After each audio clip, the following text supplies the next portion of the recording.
Over this field, every 20 minutes, day and night, a bell rings 3 times, 3 fields, on them, at different times, the fate of the country was decided. Kulikova, Borodino, Prokhorovka, battles lasted only 7 days, the dead were buried here for a whole year. And then, for another 4 years, no grain could grow on this land, drenched in lead, blood, and fuel. In the spring of 1943, a German tank of the latest design, the Tiger, captured near Leningrad, was put on public display in Moscow's Gorky Park, like a strange beast. Hitler's hope, who considered it invulnerable.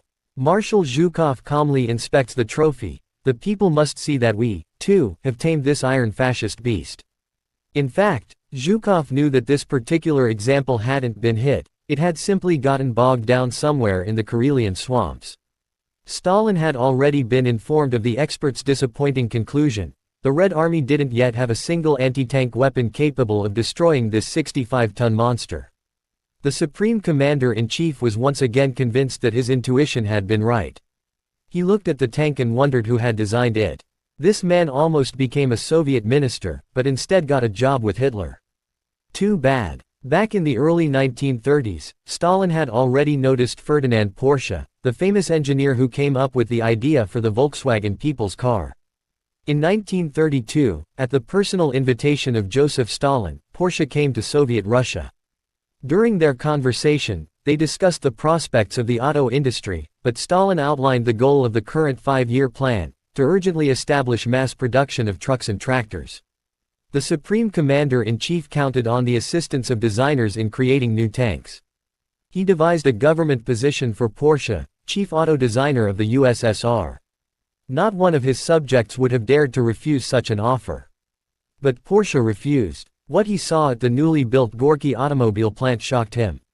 He couldn't believe the future of a country where yesterday's peasants in bast shoes built factories and assembled cars, and where the main incentive for production was proletarian slogans and rallies. A year later, Hitler would offer Porsche his patronage. However, the designer's peaceful fantasies would soon prove unnecessary in Germany.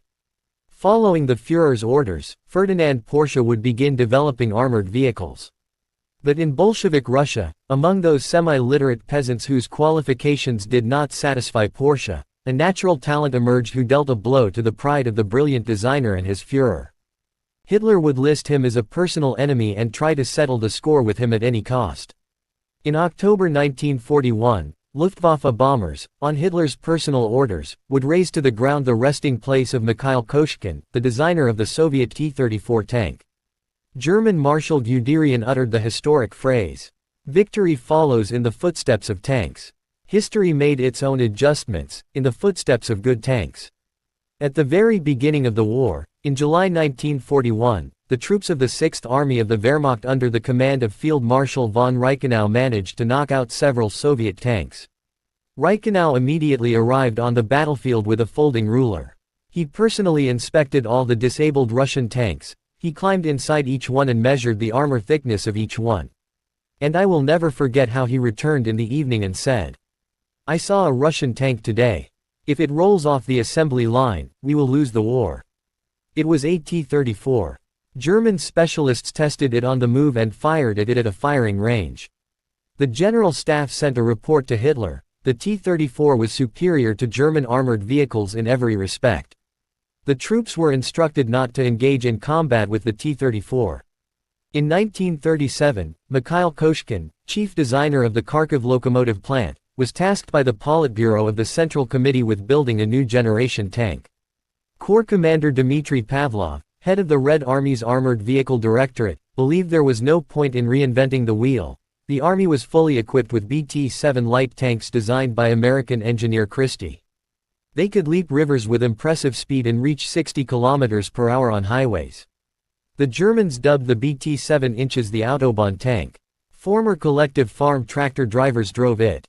They preferred not to talk about the fact that in a real battle, the BT-7's armor would only protect the crew from bullets and shrapnel. This had already been demonstrated by the conflict at Khalkhin Gol and the war in Finland. Koshkin proposes to build not one, but 2 new tanks within the same deadline and strictly using the allocated funds.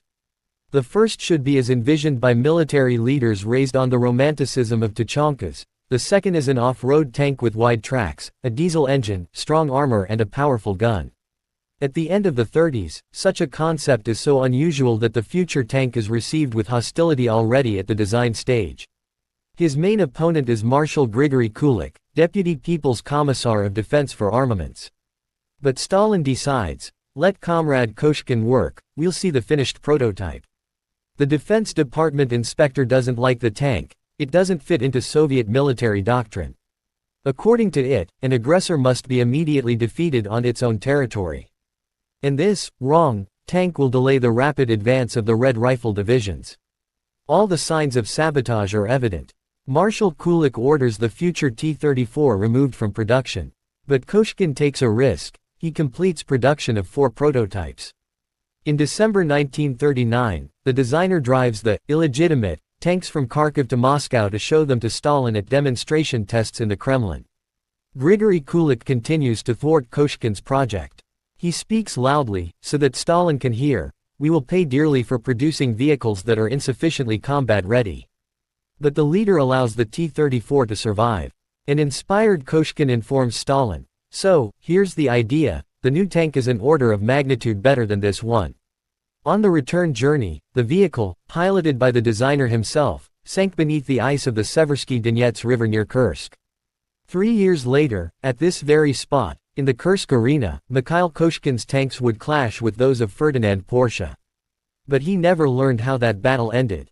Reaching Kharkiv, exhausted, shortly after his triumph in the Kremlin, he died of pneumonia and was buried with full honors in the Kharkiv city cemetery. The Luftwaffe pilots who bombed this cemetery a year later had no idea that the target of the raid was the ashes of the T-34's creator. By the summer of 1943, Hitler planned a large-scale offensive as part of Operation Citadel.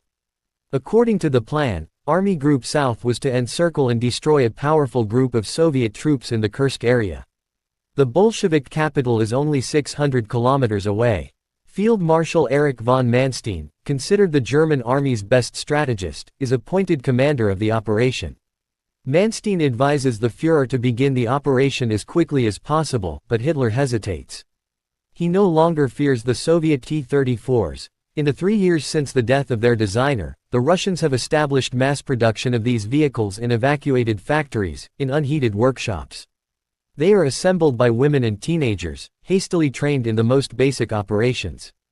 Under such conditions, the Russians did not think about modernizing their main tank, or simply were unable to do so.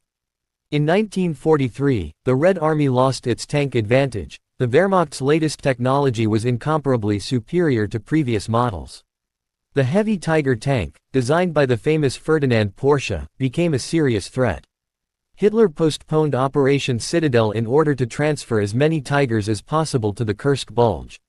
Furthermore, he finally rescinded the 1941 instruction, do not engage in combat with the T-34 tank. We will achieve victory. Thanks to the Tigers, following the Führer, this phrase, like, Sieg Heil, was repeated in the German army by everyone, from the marshal to the private.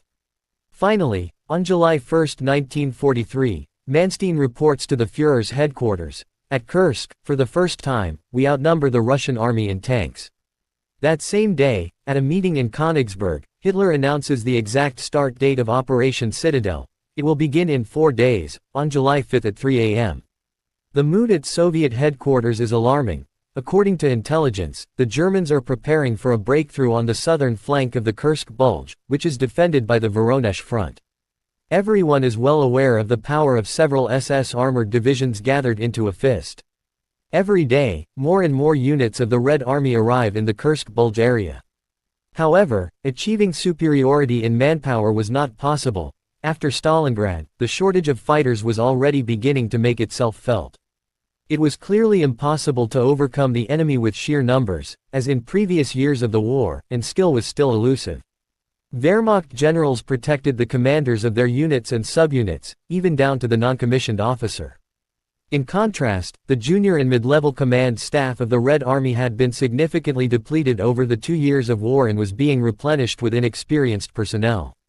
Deputy Supreme Commander-in-Chief Georgy Zhukov orders leaflets to be produced and distributed to personnel explaining how to neutralize the Tiger. Stalin senses that defeat at Kursk means losing the war. He recalls 1941 again, when the main enemy was confusion in the face of a more experienced and powerful adversary. Much has changed in the Red Army since then, except for the main thing: the Wehrmacht's well-established military technology was powerless against it.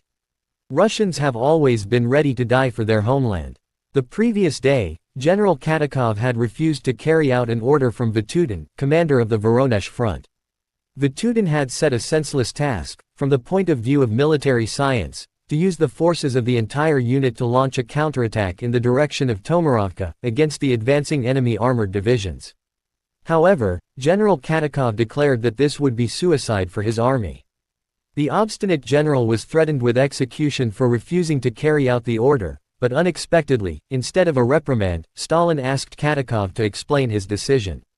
Supreme Commander-in-Chief Stalin trusts General Katakov, but the fate of the country is at stake, and he has virtually no reserves. Now Stalin needs someone willing to sacrifice himself and his unit to stop the enemy at such a cost. He and Vatutin find such a man, Pavel Alexeyevich Rotmistrov, a former instructor at the Armored Forces Academy, the only general in the active army to defend a dissertation. In his opinion, Soviet tank troops are organized incorrectly. They are tied to rifle units. Rotmistrov states that this deprives combat vehicles of their main advantages, speed and maneuverability, and turns them into armored trams for transporting infantry. At the end of the winter of 1943, just 4 months before the Battle of Kursk, the 5th Tank Army was created, organized according to a new model. It consisted of motorized units instead of rifle ones. Rotmistrov was appointed its commander. The 5th Tank Army was moved to the Kursk Bulge area, but for now Vatutin was holding it. In July 1943, Operation Citadel begins. Marshal Manstein launches the main attack from the south. SS tank divisions easily breach the defenses of the Voronezh front and rush toward the town of Oboyan. In 4 days of offensive action, Manstein's troops advanced 30 kilometers and came close to Oboyan, the last line of Soviet fortifications. But here, General Katakov's 1st Guards Tank Army stands firm. To retain the initiative, Manstein changes the direction of the main attack. From intelligence reports he knows that further south, in the area of Prokhorovka station, the Russians have the weakest defense. On July 10, the anti-tank battery in which Sergeant Mikhail Borisov served advanced to the Oktябrьsky State Farm near Prokhorovka. Before they could take up defensive positions, the soldiers were attacked by SS units. Suddenly, tanks with an unusual silhouette appeared on the field. Tigers echoed throughout the battery. The soldiers counted 19 of them. The battery commander ran from gun to gun, shouting, "Guys, don't shoot, don't shoot. Let them get closer." And so, when they came to within 500 meters, he gave the command, "Fire." After the very first shot, 2 enemy vehicles caught fire. Then the rest felt better. After all, it turns out that the vaunted Tigers were burning. However, in just a few minutes of return fire, the Tigers wiped out the entire battery. Of the 28 men, only 1 remained alive, loader Mikhail Borisov. The Tigers were approaching. Those watching through cease sights were already reporting the mission accomplished. And suddenly, the destroyed battery came to life. Borisov was firing alone. In 17 minutes of combat, he knocked out 7 of the 19 invulnerable Tigers. The following day, July 11, units of the 2nd SS Panzer Corps approach within 2 kilometers of Prokhorovka. Voronezh Front Commander Vatutin reports to Stalin that the Germans are preparing for a decisive breakthrough. Headquarters decides to withdraw the 5th Guards Tank Army from reserve. That evening, its commander, Pavel Rotmistrov, receives orders to conduct a tank counterattack in the Prokhorovka area, the very one Stalin had conceived. The general understands well what lies ahead for his army. There was no precise information about the German forces. Rotmistrov's tanks would have to strike blind. On the night of July 12, there was a knock at the door of Darya Gerasimova's house on the outskirts of Ostrogorsk. A staff officer asked to heat the bathhouse for his commander. The general arrived soon after.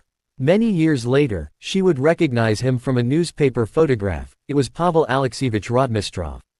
On July 12, at 9 a.m., after a brief artillery barrage, 641 tanks and 20 self-propelled artillery mounts of General Rotmistrov's army advanced into battle across an open field southwest of Prokhorovka. Their attack struck the 2nd SS Panzer Corps head-on. The previous night, the Germans had managed to dig anti-tank guns into the ground. Their crews were already preparing to fire on the first approaching T-34s, but saw them fall at full speed into a deep anti-tank ditch. They forgot to warn the tankers that this obstacle had been erected a month earlier by their own sappers, against the Tigers. The Germans opened fire with their dug-in guns. After Rotmistrov's army's advance slowed, the 2nd SS Panzer Corps counterattacked. For the first time, T-34s clashed with Tiger tanks in open combat. The advantage of the new German tanks over Koshkin's tanks began to become quite obvious. The Taiga's more powerful and long-range guns destroyed T-34s from 1,500 meters. Soviet tanks needed at least 500 meters to fire accurately. However, from such a distance, even armor-piercing shells are powerless against the Tiger's frontal armor. The main thing in the tactics of German tank crews during an offensive is to not expose the side to fire. And so the Tigers are supported by the latest self-propelled guns, tank destroyers, to which their designer Porsche gave his name, Ferdinand. The battle takes place on Rotmistrov's tank. Hundreds of combat vehicles collide on a tiny patch of ground. Dust, soot from engines and soot from burning tanks covered Prokhorovskoye field. Something happened that the crews of the new German vehicles were not prepared for. In a tank hand-to-hand fight, the T-34 deftly maneuvered among the clumsy Tigers. The T-34's turret rotated twice as fast, and shells ricocheted off its sloping armor. The T-34s fired at the sides of the Tigers at point-blank range. It was this battle that would later be called a head-on tank battle, and the place where it took place, the tank field. Driver-mechanic Sergeant Alexander Nikolaev was driving the command vehicle through the general tank chaos. The crew had already set 3 Tiger tanks on fire when several shells struck the armor of his tank. Nikolaev pulled the wounded battalion commander from the tank. According to instructions, Nikolaev was required to immediately remove the damaged vehicle from the battle, but then he noticed a Tiger moving towards the unconscious battalion commander, intending to crush him with its tracks. Having managed to shout over the radio, "Farewell, I'm going to ram." Nikolaev started his burning T-34 and directed it to intercept the enemy vehicle. The 4th destroyed Tiger was the last for Alexander Nikolaev. And his feat was the first tank ramming in history.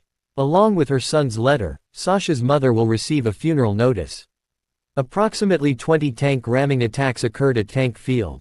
The following day, July 13, 1943, the German General Staff would halt Operation Citadel. After Prokhorovka, the Wehrmacht would lose the military initiative forever. Thus would end one of the greatest duels between 2 armies, 2 leaders, and 2 designers. In his memoirs of the Battle of Kursk, Manstein would write, "Hitler valued the bravery of a soldier less than the technical capabilities of a weapon." In honor of the success at the Kursk Bulge, Stalin will order the first victory salute of the war. General Rotmistrov, having lost almost half of his tanks, will write in a letter to the First Deputy People's Commissar of Defense, Marshal Zhukov, that it is necessary to take into account the lessons of Prokhorovka, break the conservatism of designers and manufacturers, and immediately establish the production of new tanks that are superior to the armored vehicles of the Wehrmacht. The capital of the Reich will be stormed by the best tanks of the Second World War, completely different T-34s with larger caliber guns, before which the German heavy armored vehicles will lose their advantage. After the bombing of the Kharkiv cemetery, not even a grave remained for T-34 designer Mikhail Koshkin. His creations will be frozen on pedestals, from Moscow to Berlin, as a memory of the creator of the legendary weapon of victory.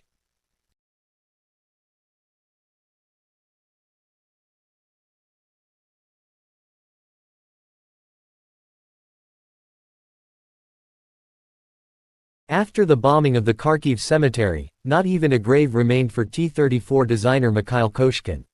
His creations will be frozen on pedestals, from Moscow to Berlin, as a memory of the creator of the legendary weapon of victory.